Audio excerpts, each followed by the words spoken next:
Good morning, ladies and gentlemen, and thank you for joining us. I'm Debbie Holmes, Business Development Manager here at EBI, and I'm delighted to be joined by Melissa Kidd. Hello, everyone. Melissa, hello. Melissa is the director of Motum, and Melissa specializes in helping advisors communicate so that clients love talking to them. She's a specialist in helping advisors communicate. She's a certified coach, studied neuro linguistic programming at master's level, and been trained by the Plain English campaign. Working with many firms in our industry, including CISI, PFS, and the CII. Now, today, Melissa will be revealing research led insights to help you guys clearly articulate your value. She'll discuss how to avoid common pitfalls when communicating your value and how to apply proven communication ground rules that create stronger, more confident first meetings with clients from the outset. Now, CPD certificates will be sent out in the coming days, and please engage with us this morning. You can use the Q&A box or the chat box to ask questions throughout. We left a few minutes at the end to answer the questions then, but any thoughts and comments, I know Melissa will be asking us lots of questions throughout. Please use the chat box as well. Now, we run lots of these webinars, so if you'd like to join EBI for more, the next being with Sean Davis Cole of Snazify. You can get more information and register for that webinar by scanning the QR code on your screen now. Now, before we jump into today's webinar, I wanted to just introduce EBI to those who are new to us. 2025 marked a major milestone for EBI. We won a record 8 industry awards, exceeded 5 billion in assets under management, and we're really looking forward to 2026 with kind of confidence and continued momentum. To name a few of those awards, the Citywire Advisor Choice Awards, my favorite. A couple of those were Most Useful Digital Interface and Best Value for Money. We won the Best Outsourced Investment Manager at the Money Marketing Awards for the 2nd year running. We got the Best Sustainable ESG Investment Portfolio Range at Investment Week's Sustainable Investment Awards, and another 2 awards at the FT Advisor Service Awards, including the 5 stars discretionary fund manager rating. Just to sprinkle off and end the year, we also took home the Best Technology Provider for Front Office at the Institutional Asset Manager Awards. That was my plug. Here at EBI, we focus on not just being a model portfolio provider, but by supporting our members in many aspects of their business, including lots of infographics, one-pagers, and interactive tools to help you guys demonstrate the value of financial planning, which ties in very nicely to today's webinar with Melissa. Now, we ourselves started as a wealth management firm, and so we can really relate to the everyday life of financial planning. And not only that, our community of advisors means that we get to hear what's going well and what you need help and support with. So in summary, EBI are a model portfolio provider. We have over 5 billion of assets under management. We offer model portfolios serving a huge range of client segments, as you can see, whether it be passive, factor-based, sustainable, or liquidity-focused models. And you, again, can scan the QR code on the screen if you would like to learn more. Now, let's get into today's session. So I'm going to hand over to you, Melissa, if that's okay. Fine. Morning, everybody. I'll just start sharing my slides. So hopefully everybody can see that. We can. Shall I get going, Debbie? Are you? Go for it. Yeah. Go for it. Okay. Well, morning, everybody. I'm so delighted to see so many of you online. This is a topic really close to my heart because one of the things that I hear time and time again from advisors, and Debbie's just alluded to it, is that you're struggling often to communicate your value in a first meeting. And those first meetings are all important. When you get a first meeting right, you make more money, you help more people, and you increase your referrals. So it's kind of a win-win. And one of the things that I am really keen in exploring and have been exploring is how to make the most of these important meetings. And I'd like to just start off by sharing that there are actually 4 perfect things that strangers want from a first meeting. And, this first meeting has always fascinated me, because if you get this right, a perfect stranger will hand over their life savings for you to manage. And that's always really fascinated me. Now, I'm going to reveal these 4 things as we go, but if you get them right, you can expect a conversion rate of around 71%. So, before we actually get into the nitty-gritty, I'd love to get a sense from you that if you held a first meeting today, and maybe you've got some later, how would you rate it out of 10? You can jot that in the chat. What would you give yourself in terms of a rating? Are you kind of pretty confident? You've got a good structure, you've got a good process, you're good at asking questions. 7, yeah, 7. Oh, lots of 7s, excellent. 6, good. Okay, 7, 8, lovely. 5. Now, a slightly different question, depends on the client. How confident are you then that that client, that prospect, would then become a client, that they would come on board? How are your conversions looking? A 4, okay, a bit lower. Yep. 8, okay, good, still fairly strong. 7. Okay, good. Well, I hope by the end of it, those of you that have scored a little bit lower the second time than your first time will have some tips to increase that conversions. So as Debbie said, I specialize in helping those in the finance sector to communicate more effectively. And typically advisors come to me because they want to make more money or help more people or feel more confident, specifically in front of clients. I don't want to talk too much about me. If you've not connected with me on LinkedIn, that's my LinkedIn profile. So do scan that and come and say hello. And in terms of today's session, by the end of it, I want to share really some of my findings. I've researched this meeting quite substantially last year, and I want to share my own research. I want to share 4 common mistakes that can often get in the way of you communicating your own value, help you understand why visuals are really important in helping not only communicate value, but helping your prospect make a decision, helping them move forward, helping you reduce the time that people want to think about it, and feel really sure of their decision to hand over their life savings for you to manage. And then 3 ground rules that you can use when communicating visually. There are lots more, but I don't want to overwhelm you. So it's being recorded, as Debbie said. I'm going to present for the 40-ish minutes, and then we'll take questions at the end. As I'm doing, I'm asking for input. And if you'd like a copy of the slides, do drop me an email. My email will be on the last slide. So why should we focus on first meetings? There's lots of things on your plate. Why should we prioritize this? Well, when you look at the average lifetime value of a client, I argue that your first meeting is among one of the most profitable hours you can spend. And this is because typically when you wow a client and they come on board, they tend to stay with you for a long time. The churn is pretty low. Now, not only do these lifetime values sort of are on the conservative side, that's partly because they're not also including any referral potential that come with you. And I'm willing to bet most of you get your new business through referrals. So this is a meeting worth getting right. Now, you might be interested to know that typically prospects only interview 1 or 2 people before making a decision. This was Morningstar's research. So you don't really want to be rehearsing or practicing in front of them. They can be quite high stakes, these meetings.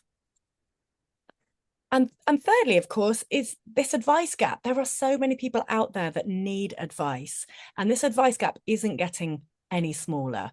So this first meeting, if people have never had advice before, has a really big role to play in how many people feel like they want to pay for advice. So how did I carry out my research? Well, I have a newsletter called Humanizing Money. And last summer, I put out a shout out, essentially, asking if people would give me 30 minutes of their time. And I was really overwhelmed with how many people said they would. I spoke to over 100 advisors, small firms, big firms, mature firms, firms that were just beginning, and really spoke to people who were getting up in the 90s in terms of conversions, who weren't getting any at all, real broad range. So the way that I ran those conversations were, I asked people how happy they were with their conversions. I asked them to describe their first meeting process, just to figure out like what was working well, what were people struggling with. I then asked which area, if any, they found difficult or found challenging, or when they got to that part of the meeting, they really struggled. I then analysed my data for themes and drew on quite a lot of existing research, which, you might know there's an awful lot out there, from Vanguard to Boring Money to, Morningstar. There's an awful lot out there, but there's actually not that much in terms of helping you then use this research to figure out how to actually run these meetings. So I've put together a mentoring program, which I'll mention at the end if any of you would like additional support in this area. So what were my findings? Well, the first finding was that the majority of firms said that they weren't converting to the rate that they expected. They previously might have been, but they dropped off and they weren't sure why. So that was number one. Then when I asked people, where do you find the challenge? Number one spot, which I heard time and time again, were, I find it difficult to communicate my value. This was, again, the top spot. Second spot was discussing fees confidently, because clearly if you can't articulate your value well, then asking for money can feel a bit clunky. Related to that was asking for the business. And again, so you can sort of see how they're all related. The fourth spot was following up. So people might have had a really great first meeting, the prospect was making all the right noises, and then nothing happened afterwards. Crickets. And they weren't sure how to follow up because they wanted to look professional, but they didn't want to look like a pest. So what do you do? And how do you reduce the likelihood of being ghosted, which seems to be a bit of a common theme? So frustrating when it happens. And then the fifth point was, how do you get the right people in the top of the funnel to start with? Who are those people? So just a quick show of hands, who would benefit from more confidence communicating their value currently? Just put a yes in the chat, just to see if I can get a sense of whether my research resonates with you. Big capitals, yes. Okay. Yes, make it visual. Yeah. Well, you're in the right place. Okay, great. So I'd love to know, what do you find challenging about communicating your value? For those of you that said yes, is it, for example, that, you're selling the intangible and that can be quite difficult to convey? Let me know what you actually find difficult, and I'll see if I can address it as we go through. Can I add mine in, Melissa, while Yes, we're waiting? please. Yeah, I was going to ask if you hear. Yeah, go. So I never want to come across too salesy. Yeah. Because I genuinely believe what I'm presenting is so valuable. Yeah. But it's almost, I suppose I'm slightly different to some of the advisors, but sometimes you feel like you're being too salesy. Yeah. And no one wants to sound like a pushy car salesperson. And most people got into the industry because they want to help people, didn't they? They just want to do the work often. They don't want to have to go through this sort of sales process. Yes. Ethnic background. Okay. Bringing across inbuilt prejudices. Okay. Long-term value in an instant gratifying world. Yeah. Importance of commitment to regular reviews. Okay. Yeah. Interesting. Fine. Well, if I don't, I'll try and spend a bit more time in, if I don't cover at the end. Industry is struggling to convert as a profession. Okay. So what you might realize is, when we're looking at what clients value, we've got two sides of our brain. We've got an objective, numerical, logic side, and then we've got an emotional, subjective side. And what we need to do in those early stages and those early conversations is demonstrate both. So this was Boring Money's research. From our left brain side, we want to communicate that we're an expert, but we don't want to like overwhelm them with too much jargon and too much knowledge. We want to show that we can, over the long term, engineer some good performance. We want to show that we're able to meet their goals. We want to demonstrate that over the long term, they'll make more profit than they've spent in fees. And we want to demonstrate that we're on the front foot, that we're proactive. We're not waiting for them to ask, how are things doing? On the emotional side, it's really important that our prospect feels that they trust us, that their life savings are in good, safe hands, that peace of mind comes with feeling understood, that they are transparent, that they understand the fee structure, they understand the decision-making process, and that there is plenty of reassurance that is being provided. So those are kind of the areas in which value is resides in their mind. But not all pillars are equal. And this was, again, what Boring Money did in terms of crunching their research. And you'll see here, very, very visual, that trust and peace of mind is, of course, the biggest segment. And I spent quite a bit of time in the last webinar that I ran looking at how you can settle prospects' minds, how you communicate to convey your trustworthiness. So I'm going to spend more time looking at the information and the other side in this session.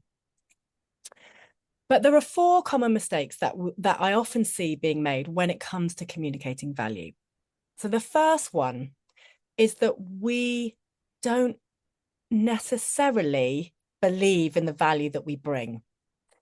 And this can mean that the fee conversation can be a bit clunky. Now, the mindset, getting into the right mindset is so important because it will help you build rapport. It will help you steer your questions. It will come across in the tone of your voice. But if we doubt our ability to add value, and that might be for lots of reasons, we might be suffering from, the imposter phenomenon. We might feel like, oh, well, we find this really easy, like a cash flow is really easy for us to run. I can't charge that. Or, it's, there are lots of things that I hear why people struggle to believe that they add value. And it's one of the things that I spend a lot of time on in the mentoring program. So the second mistake is asking ineffective questions. And this is often because either they've just got a narrow band, a narrow range of questions, and that might be due to lack of preparation, or they just haven't been exposed to some really good, powerful questions, because your questions really are the bedrock of how you unearth where the client perceives the value to lie. They might not have a structure to their meetings, so often people will wing meetings, and it's really important to have a structure from especially a psychologically informed structure. And again, this then means that demonstrating value is difficult. Third mistake is that people tend to talk too much and not listen enough in those early meetings. And this, I understand it, is because we're trying to demonstrate that we're trustworthy and we're trying to show our expertise. But what happens in that instance is that then the prospect can leave and we don't actually know that much about them. And what we want is for that prospect to leave thinking they really understand me. They really understand my life, my context, my struggles, what I'm worried about, what I'm looking to achieve. That's what we really want them leaving, feeling. And then the fourth is, of course, explaining value, not showing value. And this is, of course, what we're going to be talking a bit about today. This is often, I think, because people haven't necessarily thought about different ways to communicate. Or time and time again, I hear when I start talking about visuals or sketching, the initial thing I hear is, but I can't draw. And when we don't think creatively about how to run our meetings or how to explain things, the meeting can just be a bit forgettable, or it can be overwhelming, and we can then overload our brains of our prospect, and they can just think, oh, it's too much to take on. I'm just going to go quiet. I'm going to ghost. So I'm just interested, is there any that jump out at you that you're a bit like, oh, yes, that might be one that I recognize and I probably need to look at addressing? And just jot the number in the chat. 1, 2, and 3. Okay, thank you for being honest, James. 1 and 4. Yeah, mindset. And yeah, 4. 1, 2, 3, and 4. Okay. Right. 1 and 4 as well. Okay. So, as I alluded to, I think in our profession, we spend a lot of time thinking about how we can be efficient, and we get our processes really slick so that we can, be profitable. And we're all really focused on being productive. And we're not so focused on how to explain things in a creative way. And I think this is particularly important. Not only does it make your meeting more memorable, but actually when you look at the research in terms of what women want, they often want more flexibility in how we communicate. So let's look at how we might do this. Now, from a visual perspective, if you think about someone coming in for a first meeting, they have got an awful lot going through their mind. Perhaps there's been some life event that has meant that they've come into some money, maybe a parent's died, or there's, they're getting divorced, or there's something that's quite, it takes up a lot of emotional bandwidth. So they're dealing with that. They've never had advice before, so they don't really know where to turn. They've probably spoken to about 5 people already. They've Googled it. They've spoken to people down the pub. It's taken quite a lot for them to actually make the call and set up a meeting. And then when they're in front of you, they are trying to figure out, do I like you? Do I trust you? Do I think you can solve my problem? So there's an awful lot going on through their mind. And then if we overload them with technical explanations, if we're using language that they don't understand, actually what we're going to do is we're going to confuse them.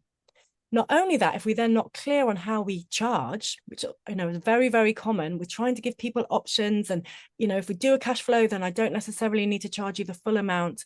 We can end up confusing people. And what we know is a confused mind says no. You'll know yourself. If people start confusing you, that's it. You switch off, you click away, you're starting to think about the other things that you've got going on in your mind. We've got to be clear in how we communicate. And this is, of course, why visuals are really, really important, because they can really help to externalize some of that cognitive load that we've got going on. And we know that, a picture is worth 1,000 words. So let's say, for example, I was a neuroscientist and I was trying to explain to you how the brain worked. And I said, we've got three areas of the brain. They all do different things. It's really important that you talk to different parts of the brain. And remember this, because if you don't remember it, you're going to make an expensive mistake. Already you're feeling like, oh my gosh, there's probably, I'm talking about these abstract things, but you said it's important. So much easier if I'd have just shown you a visual. And this is what we want to do when we're trying to explain concepts and strategies to our clients. So for the purposes of this, you probably do know that we've got 3 areas of our brain. The oldest part of our brain is the reptilian brain, and that is responsible for our instincts, fight, flight, freeze. Then we've got our limbic brain, and this is the seat of emotions. This is where we motivate people. This is how we get people to move. And then we've got the neocortex, which essentially is where our rational decision-making happens. And this is really when people are making decisions, we tend to lead with emotion and then justify with logic. Now, when it comes to visuals, the visual cortex is one of the largest parts of our brain. And so and this is because as humans, we tended to look at shapes and movements before language. So this is a really, really important part of our brain. So when we're wanting people to make decisions and make decisions quickly, this is why pictures are really good. So it helps us speak to the brain in a way that it's used to, which is looking at patterns. So effective visuals are important in decision making because, as we know, the brain is a pattern recognition machine. This speeds up decision making. So if you're struggling to get clients to make decisions, or if you're working with indecisive clients or clients that just, want ages to think about stuff, often that might be a signal that you need to think a bit more creatively about how you're making your points. The second is, as I mentioned, when we can externalize some of the abstract concepts that we're trying to convey, again, that can free up some of this cognitive load in our prospect's brain. And then thirdly, this is one of my big reasons why I'm a fan of sketching in particular in a first meeting or in a planning meeting, is because it's changing the tone of the meeting. What you might notice if you jump up to the whiteboard, the energy in the meeting goes up. Rather than just being spoken to, you start drawing things that map their situation, and these are the various options that you could take, and these are the figures that are associated with each of those options. Then suddenly it feels like collaborative, and this can be one of the best ways to create what we call appropriate urgency, that actually very clearly they can see there's some big numbers on the board. If they stand still, it's going to cost them this much. There is a cost associated with standing still. So let's now move on to the 3 ground rules now that you've got those foundations in place. So the first is to keep one idea per visual. And if you've ever been on any of my writing courses, it's the same with the sentence. You've got to keep one idea per sentence so that we don't overload people. Now, I absolutely love this graphic. I remember when Debbie first showed it to me. But when you look at that graphic, it's absolutely unequivocal that what you see on that, well, I tempted to ask you, the key thing that you notice on that graphic is typically there are more good years than there are poor years. And therefore, if you're worried about selling when the markets drop, actually you're going to make a really expensive mistake. You just need to stay in your seat because it will come back. So that's a very clear, very good visual. It's in the vault. So hopefully you're all aware of it and can use a version of it. Now you see, this is a similar graphic saying the same thing, but it's a bit more complicated. That's the same, showing the same information, but just it's monthly, isn't it, that one, Debbie, I think? Yes, yeah. It is. So same information, but just presented in a different way. So one idea per visual. Try not to make things too complicated. What we want to do is, keep one idea per visual and use contrast, which is the second rule. So Debbie, you're going to show us another brilliant visual that you've got. I'm just going to stop sharing so you can. Yes, I think I can share then. So this is housed within our vault. I was very impressed then, Melissa, with your presentation of our vault. But it's probably another example of contrast as well, to show that on a monthly basis, you're going to have a heart attack because it looks like a heart rate monitor machine and look annually. So I love that one. This is another of ours that's quite popular. Again, you'll explain it better than I, Melissa, but to almost use that contrast. And very often I see this in a poster on advisors' walls when I walk into their office. And so I'm sure many of you are familiar with it.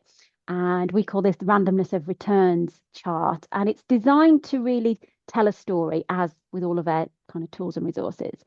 And so you can say, Mr. Client, I know you said you read that brilliant article saying, gold was the next best thing.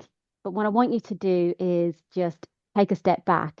And actually, what I'm showing you is the best and the worst performing asset classes over the last 17 years. Now, it's probably overwhelming. It looks a little bit like the infographic you just showed. Lots of colors, there's lots going on. I don't really understand it. So let's make it super easy. So what I want you to see, Mr. Client, is that, yes, there's been lots of articles that say gold is the next best thing, but we want to demonstrate that diversification is key and that we can't see around corners, and it's really difficult for us to pick winning asset classes in advance. hence why we are going to buy everything that is in this column so that you definitely own the winners of the next column that will appear next year in the right proportions. You might have a conversation around global property, or it might be around whatever the asset class is. But again, just to really illustrate, I think, which is what you're coming on to, Melissa, the contrast of make it super simple to let the penny drop. I get it now. Yeah. I'll stop there. Great. And let you carry on, Melissa. Sure. Yeah, that's one of our favorites. Yeah, I think it's such a, you've got so many brilliant resources at your fingertips, but contrast is a really good one because it makes your point really compelling. So let's say, for example, you're talking to John. John's come in for a first meeting. You've screened him, which I'm a big fan of. So by the time you're sitting in front of him for your first meeting, you know he's a good fit. So he's a property guy. He's got over £400,000 in cash, and he's approaching retirement, and he likes cash, and he's never done investments before, and he wants your help in helping him figure out when he can retire. So you could talk to him in a number of different ways, but this is where sketching can really come in. So if you want to show him what might happen if he just has that £400,000 in cash and does nothing, this is what might happen. So you could jump up to the whiteboard, do a quick axis and say, look, here's £400,000. If you do nothing over 10 years, inflation is going to erode that. So it's going to finish at around 297k. That's nearly £100,000 lost from just doing nothing. If we were to invest, and we're just being very, conservative about 7% performance, we're looking at about 786,000, adjusted for inflation, that's 484. So that's £184,000 gain by just investing. So doing nothing is that, investing is, that's what you stand to gain. It's very, very simple. They might not have ever had it explained to them in those terms before, but a quick visual can just show the contrast. It makes the point that even if you don't do it with, even if they don't come on board with you, it's important that they understand the erosion that can happen to their cash. And I think because our schools and education hasn't really necessarily educated us in this way, that can just be a very important principle to convey. Not only does it then, you see, it helps them go, by the end of that meeting, gosh, it'd be like, yeah, I'd be a fool not to move forward. We've created what we call that compelling urgency. The other thing to remember is that it's important to, extrapolate it over, a 10, 20-year period, because then you've got big numbers on the board, and as Sten Morgan says, people don't solve little problems, they solve big problems. People don't solve, £100 problem. They solve £100,000 problem. And that's, again, our job as communicating our value is to show you've come into the meeting wanting some help. It's down to my communication that I see how you can get the help you need without overwhelming you. You don't have to be really complicated about it. It's just these are the options. Again, if you're looking at sketching in a planning meeting, you could just very quickly visualize, how you've helped them. So without your advice, here's the big block of tax that you could have paid, but with some planning, this is what you ended up paying. And of course, you may know that that's one of it's inspired by Carl Richards' drawings. He's just released a book. Well, actually not just, because I think he did it last year, but it's called Your Money, and it's full of really, really good sketches. So if you're thinking about needing some inspiration for some sketches, that's the book to get. Now, the other rule, third and final rule that I share today, is about drawing it live. So when you jump up to the whiteboard, as I mentioned, it changes the dynamic and energy of the meeting, but you're able to personalize it to their situation. So you can start jotting out just very rough figures, just ballparks, so they can start to see how it lands, and it's much more meaningful to their situation. You can then quantify the various implications of making a decision or not making a decision. And then when people see their financial picture sketched out on a board, they can then start asking questions. Well, what happens if I did that? And what would that look like? And suddenly you've got a really engaging meeting, a kind of meeting that they may have never sort of experienced before because they were just expecting to be talked at or shown lots of, potentially complicated charts and figures. So I'd love to get a sense from you, who sketches in their meeting already? Does anyone actually do this currently? No, a little, not yet. I do. Great, rarely. Okay. Used to more often. Well, yes, to show pension drawdowns. No. What's the best software to do it? Well, I'm not here to talk about software, but I do want to help you get some more confidence, really, in terms of jumping up to that whiteboard, because as you can see, it's really quite simple, but often we lack confidence because we've never done it before. And it does require a little bit of a process in how you think about things, but it really is worthwhile doing. Yeah, flip charts also really good as whiteboards. You can wheel them in, they can take pictures of it. Really, really good idea. But this is one of the things that I cover in the mentoring program because it's so compelling. So Harriet joined the mentoring program. She's just finished, and she is someone that really struggled to not only identify who she wanted to work with, but then how she was going to communicate her value to those clients. And by the end of just 3 months, she had already got 2 new clients. And so this is an example of her learning to sketch. So the way the mentoring program works, it's divided up between what to do before, during, and after a typical first meeting. Because as you might have noticed, many of those problems that people were challenged by, communicating value, asking for the business, all fall towards the end of the process. Actually, there's quite a lot that you can do upstream that can mean that you mitigate quite a lot of those challenges. And I am a big fan of spending a lot of time identifying who you really want to work with, so that when you have that screening call, and a screening call essentially is a 30-minute call where you're just assessing, are we a good fit? Do I want to work with you? Can I work with you? Have I got the expertise? And when you get this right, so much more ease follows down the process. So that's what we do in part 1.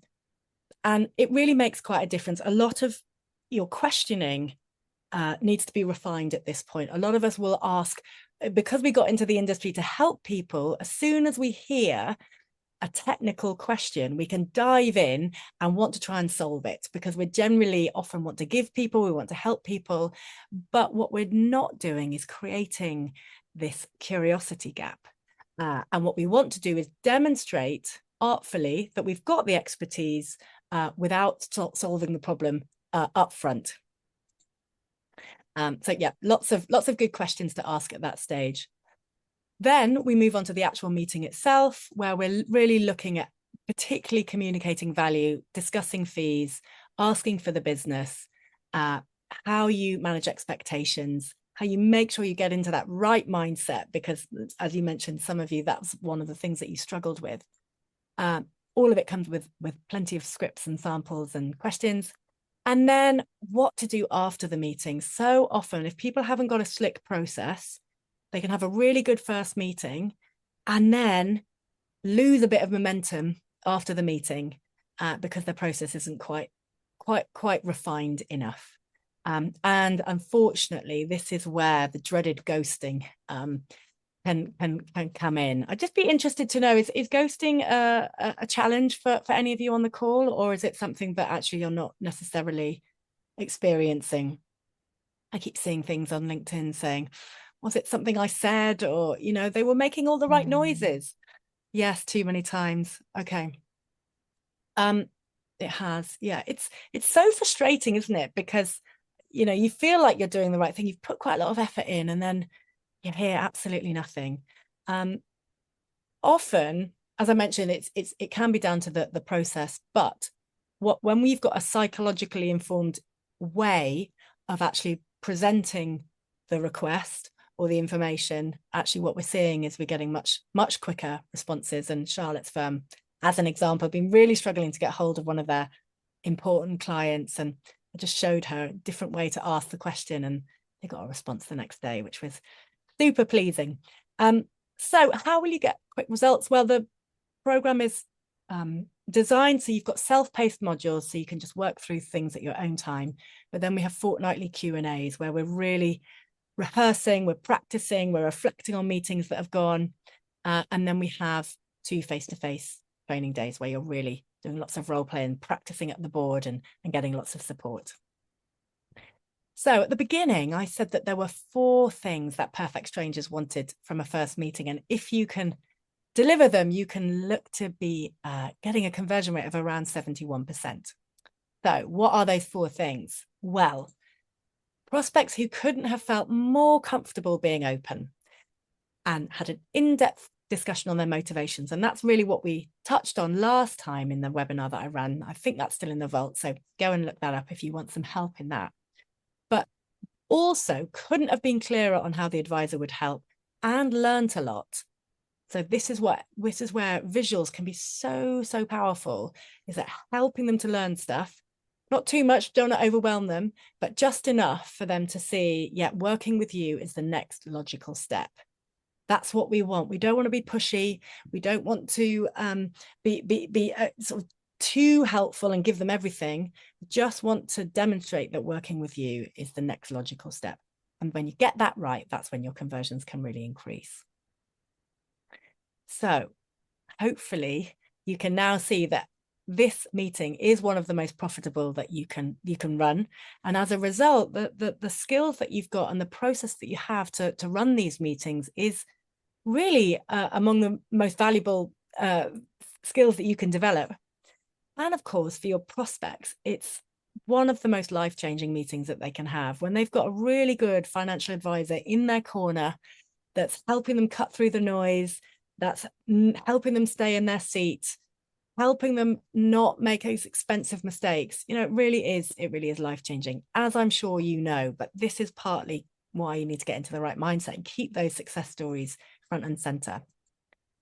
So in terms of the cost, if you're interested in joining, it's 1,550 per person, comparing installments. So just getting one client will pay for itself. So if you'd like more information, then do scan that QR code. I'd love to have a quick chat with you just to see if it's the right fit. And the next cohort will be opening in April after the financial year ends. And yeah, the first 5 will get my A-Shot annual review pack. Again, another important meeting. That's for another time.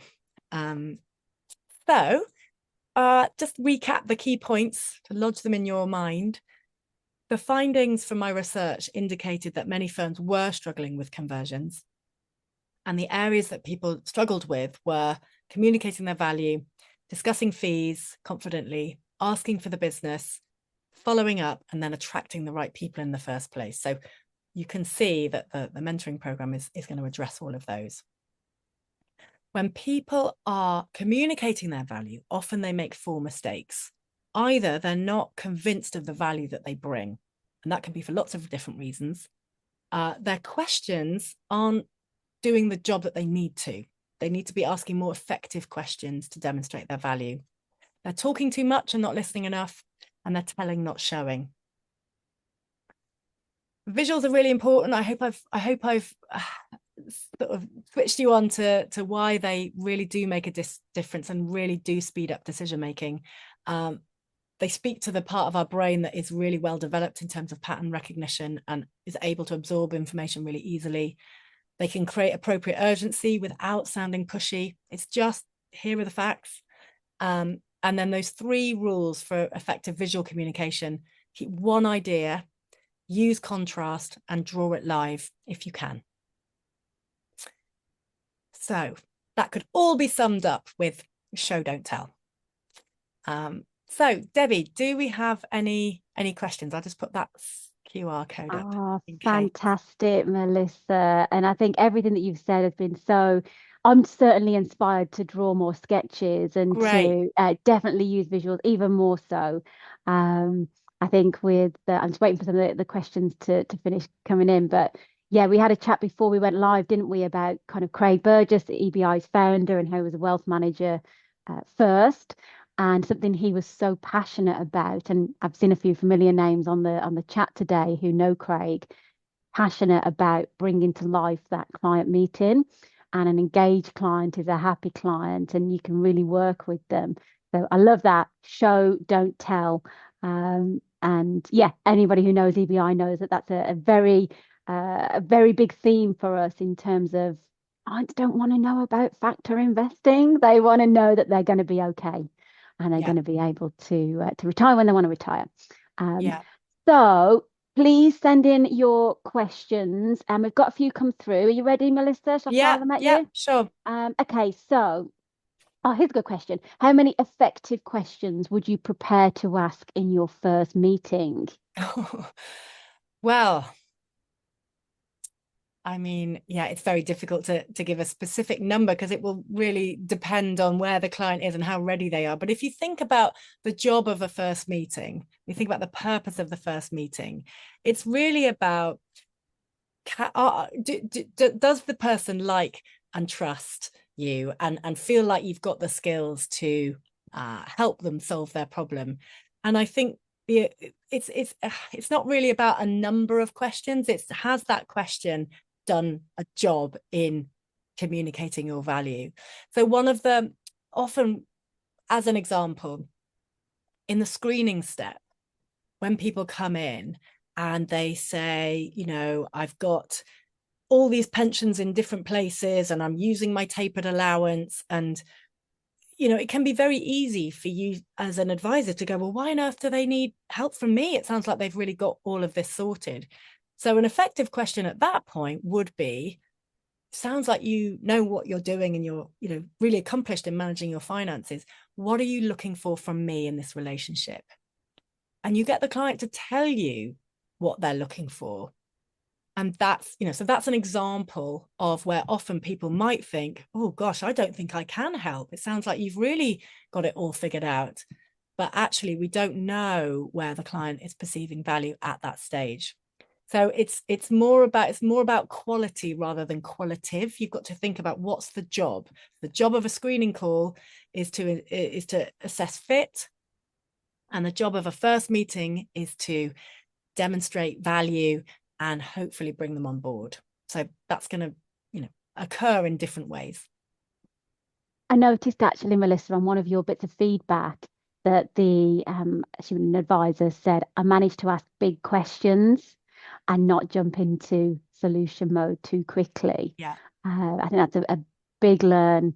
Certainly Yeah. for me, I remember kind of 20 plus years ago in my sales training, it was just ask good, open questions and just Yeah. go back to basics, let the client do the talking. Yeah. And you know, I understand why you ask the sort of, I make a differentiation between Yeah, technical questions and human questions, which is inspired by Neil Parker, who's a real, you know, very, very source of inspiration. And I understand why we ask technical questions, because that's why we've had so much training in this area, and it's sort of like a reflexive response. But actually, we need to keep the conversations on their life. You know, what role does money have in their life? And it's much easier for them to answer questions about their life and what they want the money for, rather than, you know, interest rates and keep things technical. So yeah, but that requires training often. absolutely. Yeah. And there's another one come in around virtual meetings. Oh yeah.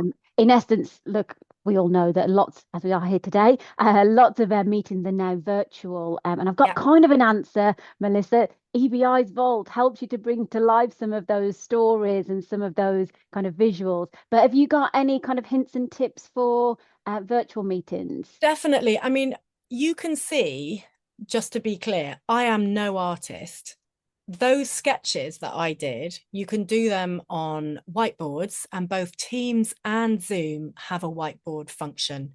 So the way you get to it is simply you just go to share, and then you should find the whiteboard there. And all you just need to do is think about, what is the point that I'm trying to convey? Now, there's lots of different concepts that I teach using whiteboards, but if we were just taking a simple example like compounding or inflation creep, you can very clearly and simply illustrate those using a whiteboard on Zoom or Teams as a sketch. And as Debbie said, so many gorgeous visuals in the vault, so many. And also, lots of other providers are really complicated with their visuals, and hats off to EBI and the design team, because they are really good at one message, really good at contrast. They're nice to look at. So yeah, you've got lots of resources at your fingertips. Yeah, something else that we've kind of found and had lots of feedback from our own advisors is obviously drawing the sketch with the client is number one. That's a kind of aim. If we can't necessarily do that, and we can do something interactive, whether it be virtual or however you're kind of meeting your client, great, that's a good number two. But actually, what we found was we were asked a lot to call them infographics, almost cartoon-like sketches, a bit like Carl Richards, maybe looking a little bit more polished for those particular clients that you think will receive them better. But in one pages, just infographics. So I know we've got a suite of one-page infographics that we brand up for our clients. If you can't, even to help get a meeting. So I know you've probably all seen it. We've got a kind of a roller coaster looking one that's looking at market emotions, when not to make big decisions. And it looks like a cartoon. It literally looks like, I wouldn't say I could draw it, but it's not far off. That's already pre-made for you. So if you are really struggling to do something live with a client, there's other options that you can just try and get their attention with as well. So yeah, lots of kind of infographics as a backup. But we definitely get what you said, Melissa, saying let's just draw it live with a client. One other question that's come in, what split do you tend to find works best between discussing financial planning and life planning? Oh, that's a big question. Well, I guess I always try and focus more on the life. Your money is there to make your life work. So what does your life working look like? And let's not focus too much on products and that sort of thing first. So especially in those early stages, and you will all know, if someone's coming in just so focused on performance, that might be a red flag that that's not the kind of client that you want. So my focus would always be in the initial stages, focus on the life side. What do you want your life to look like, and then let's work backwards and make sure that your money can hopefully support that. Yeah, absolutely. Okay, I think that's all of the questions for now. We have got another couple of minutes, so if there's any more comes in the meantime, we will kind of revisit those. What I am going to do, if it's okay, is ask for feedback regarding today's webinar. So I'm going to put a poll up on the screen. Been quite interactive today, haven't we? I like this. So yeah, give us any feedback on the webinar. It just helps us so that we can bring you more content that is really useful for you. And yeah, just to kind of wrap up today, I think, look, thank you so much, Melissa. And thank you to the audience for listening.